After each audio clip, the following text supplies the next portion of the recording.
Hi guys! Samahan niyo ako magkilay. Ayan, kita niyo naman manipis ang kilay ko. Nagamit tayo nitong Bay Free Eyebrow Thickening Gel. Ayan. Ang shade nito is brunette. So, ganito guys yung technique na ginagawa ko in applying this product. First, hindi ko talaga siya dinidirect apply dun sa aking eyebrows. Ang ginagawa ko is, ini-smudge ko yung brush or yung spoolie dun sa likod ng kamay ko. Ang purpose nito is para maging even yung distribution ng product dun sa brush or spoolie. Then after that, pwede na natin siyang i-deposit dun sa ating eyebrows. I'm using lighter strokes and I always make sure na hindi dumidikit yung spoolie dun sa aking skin. Ayan.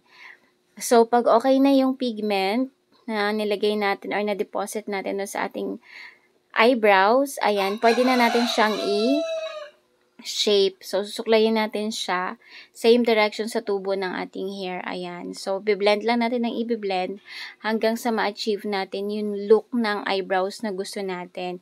Yung fuller eyebrows or bushy eyebrows, kung ano man yung gusto natin sa ating eyebrows. So, yan lang yung ginagawa ko, blend lang.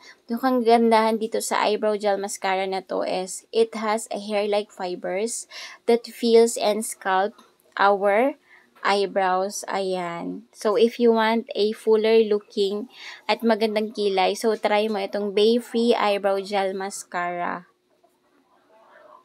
So, yan yung ginagawa ko. Walang katong video na to para makita niyo yung whole process kung paano ko siya ina-apply sa aking kilay. So, ayan, so you can see.